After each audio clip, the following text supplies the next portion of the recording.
Ladies and gentlemen, buckle up, because the economic clown car has just pulled into the White House Rose Garden, and it's packed to the brim with tariffs, trade wars, and a whole lot of recessionary red flags.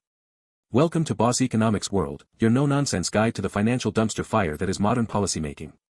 I'm your host, the guy who's been screaming into the void about government mismanagement since Yellen was still pretending inflation was transitory. Today, we're diving headfirst into the mother of all economic train wrecks, Donald Trump's 2025 trade restrictions. Spoiler alert, it's not just bad, it's stagflationary bad. And guess who's footing the bill? You, me, and every poor sap trying to buy a car, a phone, or a stick of gum in this increasingly expensive clown show of an economy. So grab your popcorn, folks, because the government's about to remind us why it's the worst financial advisor you never hired. Let's cut through the noise and get to the heart of this economic disaster. On April 2, 2025, President Donald Trump is set to unveil what's being billed as the most expansive U.S. trade restrictions in a century. We're talking about reciprocal tariffs, a fancy term for slapping levies on anything and everything that dares to cross the U.S. border, all in the name of fair trade. Sounds noble, right? Wrong. This isn't fairness, it's economic vandalism. And the fallout? Oh, just a little cocktail of inflation, slowed growth, and a recession that could make the 2008 financial crisis look like a walk in the park. First, let's talk scale. According to Bloomberg Economics, a whopping $33 trillion in global trade is in the crosshairs. Countries from Brazil to China could see their exports to the U.S. drop by anywhere between 4% and 90%. Meanwhile, Goldman Sachs economists are warning that the average U.S. tariff rate on all countries could jump by 15 percentage points in 2025 alone. What does that mean for you, the average consumer? Higher prices on everything from your morning coffee to your kid's new iPhone. And for businesses? A margin-crushing, job-slashing nightmare. But wait, there's more. This isn't Trump's first rodeo. Since taking office in January 2025, his administration has already slapped a cumulative 20% surtax on Chinese goods, 25% tariffs on steel and aluminum, and a 25% tariff on autos and auto parts set to kick in on April 3, 2025. Oh, and let's not forget the sector-specific levies on pharmaceuticals, because apparently, making life-saving drugs more expensive is the American dream now. All of this is on top of the February 13, 2025, Directive for Fair and Reciprocal Trade, which has left global markets flying blind, as Nomura Holdings chief economist Rob Subbaraman so eloquently put it. Now, let's be real here. Tariffs sound great on the campaign trail, we're gonna punish those unfair trade practices. But in practice, they're a sledgehammer to the economy's kneecaps. And the government's justification? Oh, it's the usual nonsense, we're just matching what other countries do to us. Except, as Subbaraman warns, the criteria for these reciprocal tariffs are broader and murkier than a swamp in Florida. We're not just talking about matching levies, we're talking about punishing countries for having trade surpluses, imposing taxes, or even daring to sell us too many widgets. It's economic policy by tantrum, and the results are as predictable as they are disastrous.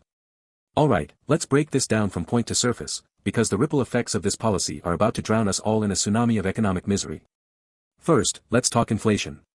When you slap tariffs on imports, you're not just punishing foreign countries, you're jacking up the cost of goods for American consumers. According to Bloomberg Economics, a maximal tariff approach could add up to 28 percentage points to average U.S. tariff rates, lifting prices by close to 2.5% over 2 to 3 years.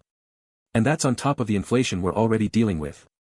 For context, the U.S. Consumer Price Index, CPI, was already running at 3.2% year-over-year as of February 2025, according to the Bureau of Labor Statistics. Add another 2.5% price hike, and you're looking at inflation levels not seen since the early 1980s. But here's the kicker, this isn't just inflation, it's stagflation. That's right, folks, the economic boogeyman of the 1970s is back, and it's uglier than ever. Xiangjin Wei, a Columbia Business School professor and former chief economist at the Asian Development Bank, compares this to the oil shock of the 1970s, when slow growth and high inflation teamed up to make life miserable for American households. And for what? Unnecessary and avoidable policy choices, Wei says. Translation, the government is doing this to us on purpose. Next up, let's talk growth, or rather, the lack thereof. Goldman Sachs warns that these tariffs could weaken U.S. GDP growth by as much as 4% over the next few years. That's not just a slowdown, that's a one-way ticket to recessionville. And don't take my word for it, look at the data. The U.S. economy was already showing signs of strain, with GDP growth slowing to 1.6% in the first quarter of 2025, according to the Bureau of Economic Analysis. Now, throw in a trade war that disrupts supply chains, spooks investors, and slashes exports, and you've got a recipe for disaster. Oh, and speaking of investors, let's not forget the stock market, which logged its worst quarterly performance since 2023 in Q1 2025, per Bloomberg. Why? Because Wall Street knows what's coming: higher costs, lower margins, and a whole lot of uncertainty. And then there's the global fallout. Our trading partners aren't just going to sit back and take this lying down. China, the EU, and Canada have already retaliated with their own tariffs, and more are sure to follow. According to Bloomberg Economics, Canada and Southeast Asian countries could feel the biggest overall impact, while China, the EU, and India might see their exports to the US take a massive hit. This isn't winning at trade, it's burning bridges with the very countries we rely on to keep the global economy humming. And let's not forget the consumer impact. Higher tariffs mean higher prices, which means less spending, which means fewer jobs. It's a vicious cycle, and we're all trapped in it. Now, let's get to the real villain here, the government. This isn't just a bad policy, it's a textbook example of how government mismanagement can tank an economy faster than you can say, supply-side economics. First off, the Trump administration's approach to trade is straight out of the mercantilist playbook, circa the 17th century. Newsflash, folks, the world has moved on. Global supply chains are interconnected, and trying to bring jobs back by slapping tariffs on everything is like trying to fix a broken leg with a sledgehammer.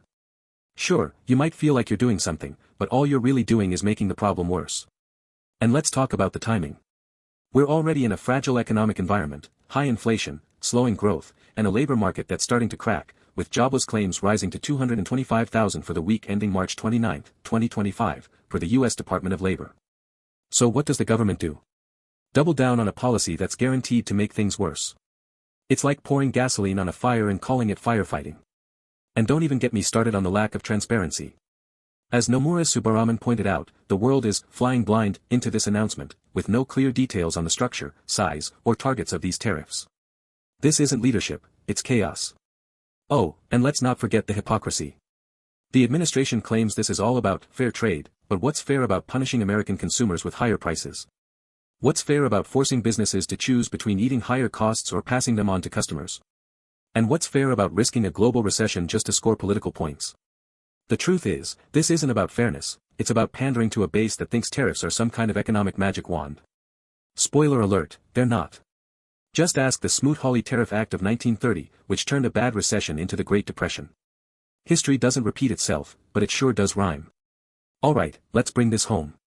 For the ordinary folks out there, those of you who've been following Boss Economics World because you're worried about your financial future, this is personal.